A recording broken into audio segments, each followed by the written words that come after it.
غلامی کو اسلام کی طرف منسوب کرنے والی غلط فہمیاں۔ قرآن مجید نے غلامی کے خاتمے کے لیے بہت سے اقدامات اٹھائے۔ ان میں سے ایک یہ تھا کہ اس دور میں غلامی کے فروغ کے سب سے بڑے ذریعے یعنی جنگی قیدیوں کو غلام بنانے کے سلسلے کو ختم کر دیا تھا۔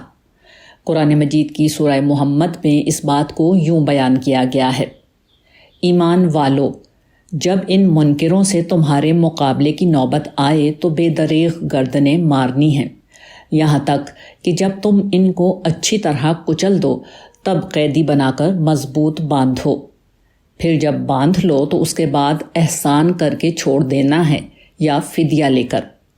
ان کے ساتھ تمہارا یہی معاملہ رہنا چاہیے یہاں تک کہ جنگ اپنے ہتھیار ڈال دے۔ یہ کام ہے جو تمہارے کرنے کا ہے۔ سورہ محمد آیت 4۔ اس آیت میں یہ واضح طور پر بیان کر دیا گیا ہے کہ جنگی قیدیوں کو یا تو بطور احسان بلا عوض رہا کرنا ہوگا یا پھر دوسری شکل میں ان کو فدیہ لے کر چھوڑنا ہوگا۔ بدقسمتی سے بعد میں آنے والوں نے اس آیت کی توجیہ و تعویل کرتے ہوئے قیدیوں کی آزادی کے بجائے ان کی غلامی کو بھی ایک ممکنہ صورت پر قبول کیا۔ ہم نے پچھلے مضمون میں آیت کا تفصیلی تجزیہ و تحلیل کر کے یہ بتا دیا تھا کہ آیت کسی صورت اس بات کی اجازت نہیں دے رہی۔ یہاں ہم ان عقلی اور نقلی وجوہات کا تجزیہ کریں گے جن کی بنا پر لوگوں نے اس آیت کی توجیہ و تعویل کی ہے اور غلط طور پر اسلام کی طرف غلامی کو منسوب کر دیا۔ عقلی اعتراض۔ اس آیت میں بیان کردہ حکم پر سب سے بڑا عقلی اعتراض یہ ہوتا ہے کہ اس میں یک طرفہ طور پر دشمن قیدیوں کو آزاد کرنے کی جو پابندی مسلمانوں پر لگائی گئی ہے وہ فوجی حکمت عملی اور قومی سلامتی کے پہلو سے تباہ کن ثابت ہو سکتی ہے۔ موجودہ دور سے قبل جب جنگی قیدیوں سے متعلق باقاعدہ بین الاقوامی قانون سازی نہیں ہوئی تھی، زمانے قدیم میں یک طرفہ طور پر جنگی قیدیوں کو آزاد کرنے کا مطلب یہ تھا کہ آپ کے لوگ جب جنگی قیدی بنے تو دشمن آزاد ہے کہ انہیں قتل کرے، غلام بنائے یا جو چاہے سلوک کرے، مگر آپ پابند ہیں کہ دشمنوں کے قیدیوں کو یک طرفہ طور پر آزاد کریں یا پھر یہ قیدی اگلی جنگ میں آپ کے خلاف لڑنے پھیرا جائیں۔ یہ کسی طور پر معقول حکمت عملی نہیں۔ یہ وہ بنیادی عقلی استدلال رہا ہے جو جنگی قیدیوں کو غلام بنانے کے حق میں پیش کیا جاتا رہا ہے۔ اس استدلال کا سادہ جواب تو یہی ہے کہ اللہ تعالیٰ اس بات کو معقول سمجھتے تو قرآن مجید میں اسی مقام پر یا کسی اور جگہ قیدیوں کو غلام بنانے والا انتخاب بھی بیان کر دیتے یا پھر اس حوالے سے کوئی حکم ہی نہ دیتے اور لوگوں کو حالات کے لحاظ سے اپنے طور پر فیصلہ کرنے دیتے، خاص طور پر اس پس منظر میں کہ جس اندیشے کا امکان پیش کیا گیا وہ حضور نبی کریم صلی اللہ علیہ وآلہ وسلم کی اپنی زندگی میں عین نزول وحی کے دوران ہی میں حقیقت بن کر ظاہر ہو گیا تھا۔ کفار مسلمانوں کو قتل کرنے، قیدی اور غلام بنا لینے اور ان پر بدترین ظلم و تشدد کے مرتکب ہوتے رہے، اور دوسری طرف جنگ بدر میں چھوڑے گئے قیدی سال بھر بعد جنگ احد میں مسلمانوں کے مد مقابل آ گئے۔ مگر ہم جانتے ہیں کہ ان سارے حقائق کے باوجود آیت کو منسوخ کرنے والی کوئی دوسری آیت نازل ہوئی، نہ دشمنوں کو غلام بنا لینے والا کوئی حکم نازل ہوا۔ ایک رائے یہ ہے کہ قرآن مجید میں آخری زمانے میں سورہ توبہ میں بنی اسماعیل کے لیے ایمان نہ لانے کی صورت میں قتل کا جو حکم نازل ہوا اس کی نوعیت یہی تھی کہ اس نے سورہ محمد کے اس حکم کو منسوخ کر دیا تھا۔ مگر پچھلے مضمون میں ہم واضح کر چکے ہیں کہ سورہ توبہ میں نازل ہونے والے مشرکین کے قتل کے حکم کا سورہ محمد میں نازل ہونے والے جنگی قیدیوں سے متعلق حکم سے کوئی تعلق نہ تھا، بلکہ یہ اپنی نوعیت کے لحاظ سے ایک بالکل جدا حکم تھا۔ دوسری بات یہ کہ یہ حکم بالکل آخر میں آیا۔ جو قیدی اس دوران میں آزاد ہوئے انہوں نے مسلمانوں کو جو نقصان پہنچانا تھا وہ پہنچا دیا۔ تیسری اور سب سے اہم بات یہ ہے کہ فیصلہ اگر عقل نہیں کرنا ہے تو عقل یہ کہتی ہے کہ جن کفار مکہ کی میدان جنگ میں گردنیں اڑانے کا حکم دیا گیا تھا ان کے بارے میں بہترین حکم یہ تھا کہ وہ اگر پکڑے جائیں تو ان کے شرک، کفر، جنگ کے لیے حملہ کرنے اور مسلمانوں کو قتل کرنے یا اس عمل کا ساتھ دینے کے جرم میں ان جنگی قیدیوں کو بھی قتل کر دیا جائے، مگر یہ سب سے زیادہ عقلی حکم بھی نہیں دیا گیا۔ ان کفار کی آزادی کا ایک جواز یہ پیش کیا جاتا ہے کہ یہ ایک نوعیت کا دعوتی عمل تھا۔ یہ بات صرف اس وقت درست ہوتی جب حکم میں فدیے والی بات نہ موجود ہوتی اور صرف احساناً قیدیوں کو چھوڑ دینے کا حکم ہوتا۔ چنانچہ انہیں چھوڑنے کا مقصد کوئی دعوتی موقع فراہم کرنا نہیں ہو سکتا۔ اس حکم کا ایک ہی مقصد تھا اور وہ یہ کہ جنگی قیدیوں کو غلام بنانا غلامی کے فروغ کا سب سے بڑا ذریعہ تھا اور اللہ تعالیٰ اسے ہر صورت ختم کرنا چاہتے تھے، چاہے اس کی کوئی بھی قیمت دینی پڑے۔ چنانچہ واضح رہے کہ جب اللہ تعالیٰ نے کفار مکہ جیسے لوگوں کو چھوڑ دیا جو جنگ بدر سے قبل بھی بدترین جرائم کے مرتکب ہوئے اور اس کے بعد بھی بار بار مسلمانوں کے وجود کو مٹانے کے لیے مقابلے پر آئے، تو باقی لوگوں کے لیے یہ حکم بدرجہ اولا ہے۔ یہاں یہ بات بھی بڑی دلچسپ ہے کہ جس وقت اللہ تعالیٰ نے جنگی قیدیوں کو چھوڑنے کا حکم دیا اس وقت واقعتاً وہ امکان موجود تھا کہ آزاد ہونے والے مسلمانوں کو نقصان پہنچائیں گے، اور انہوں نے ایسا کیا بھی۔ لیکن بعد کے زمانوں میں مسلمان 12 صدیوں تک دنیا کی تنہا سپر پاور رہے۔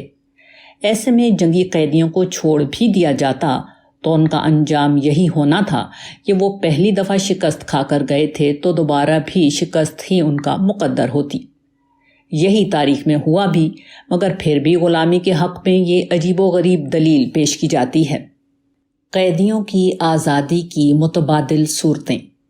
یہاں یہ بات بھی ذہن نشین رہے کہ جس زمانے میں جنگی قیدیوں کے حوالے سے کوئی بین الاقوامی قانون سازی نہیں ہوئی تھی، اس وقت بھی ایسا نہیں تھا کہ آیت نے دوسرے پہلوؤں سے مسلمانوں کا ہاتھ پکڑ لیا تھا۔ آیت صرف یہ شرط لگا رہی ہے کہ چھوڑنا ہر حال میں ہوگا، احساناً نہ صحیح تو عوضاً صحیح۔ یہ احسان کے بالمقابل صرف ایک شکل بیان ہوئی ہے، اس سے باقی شکلوں کی نفی ہرگز نہیں ہوتی۔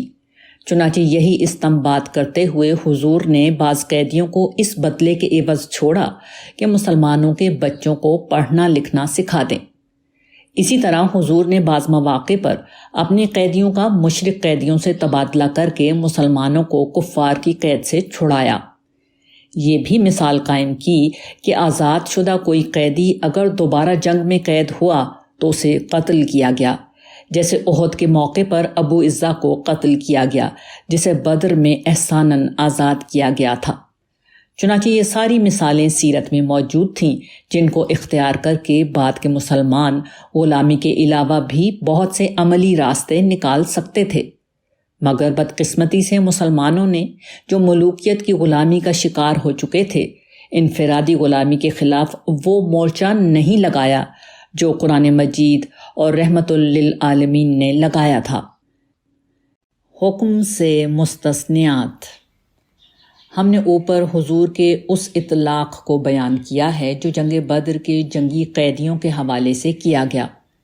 یہ کسی طور قرآن مجید سے ماورا کوئی حکم نہیں تھا، بلکہ اسی حکم کا ایک اطلاق تھا۔ جنگی قیدیوں کے ساتھ سیرت طیبہ میں بعض معاملات اگر اس آیت سے ہٹ کر نظر آتے ہیں تو ان کی نوعیت بھی اس حکم سے ماورا کسی عمل کی نہیں، بلکہ قرآن مجید کے کسی دوسرے حکم، کسی دوسرے قانون یا عرف وغیرہ کا اطلاق تھا۔ یہ وہ مستثنیات ہوتے ہیں جو دنیا کے ہر قانون میں بغیر بیان کیے ہی شامل ہوتے ہیں۔ ان مستثنیات میں پہلے وہ لوگ تھے جن کا کفر عناد کے درجے پر پہنچا ہوا تھا۔ ان کی حیثیت کفر کے اماموں کی تھی جو خود تو بدترین مخالف حق تھے ہی، ساتھ میں دوسروں کو بھی کفر پر ابھارتے تھے۔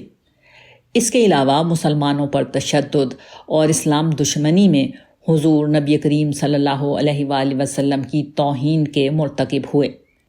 چنانچہ عقبہ بن ابی معیط اور نضر بن حارث کو جنگ بدر کے قیدیوں میں سے اور ابو عزہ کو جنگ احد کے قیدیوں میں سے قتل کیا گیا۔ اسی طرح فتح مکہ کے موقع پر کئی افراد کے قتل کا حکم دیا گیا تھا، تاہم ان میں سے بیشتر کو بعد میں معافی مل گئی۔ دوسرے بنو قریظہ تھے جن پر ان کے جرائم کی پاداش میں تورات کا قانون ان کے اپنے مقرر کردہ ثالث حضرت سعد بن معاذ نے جاری کیا۔ اس کے مطابق جنگ کے قابل تمام مردوں کو قتل اور عورتوں بچوں کو قیدی بنا کر فروخت کر دیا گیا۔ تیسرے وہ قیدی تھے جو پہلے ہی سے لونڈی غلام تھے، ان کو اسی حیثیت میں مسلمانوں میں تقسیم کیا گیا۔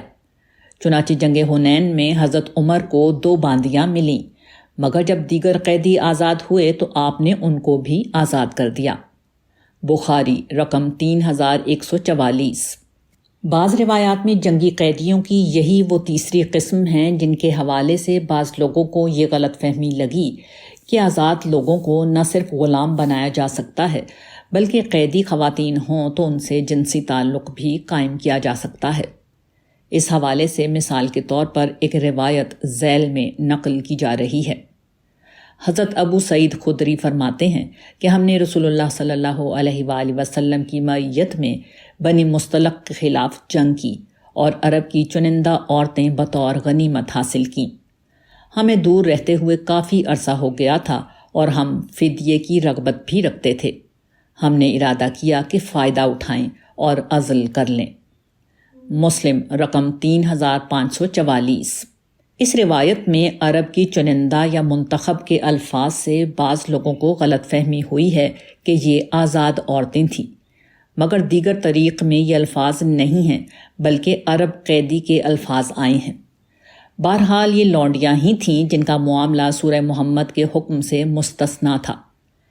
ان لونڈی غلاموں کے متعلق ہم تفصیل سے پیچھے یہ بیان کر چکے ہیں۔ ان کو یکدم آزاد کرنا بہت سے مفاسد کا سبب بن سکتا تھا۔ ان کے لیے مکاتبت کا دروازہ کھلا تھا، یعنی اپنی قیمت خود مالک کو دے کر آزاد ہو جائیں۔ اسی طرح بوجوہ ان سے مقاربت کی اجازت بھی موجود تھی۔ ان وجوہات پر پچھلے مباحث میں تفصیل سے بات ہو چکی ہے۔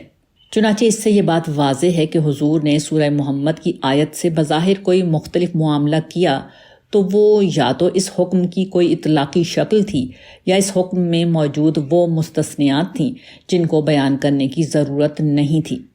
ان میں سے کوئی چیز بھی نہ سورہ محمد میں بیان کردہ حکم کی توجیہ و تعویل کرنے کا سبب بن سکتی ہے، نہ اسے بننا چاہیے۔ عام طور پر سیرت میں یہی واقعہ ملتا ہے کہ حضور نے جنگی قیدیوں کو آزاد کیا، ورنہ عقل عام کی بات ہے کہ حضور نے مکہ کو فتح کیا۔ اس کے علاوہ بھی دیگر بہت سے قبیلوں سے جنگ کی تھی۔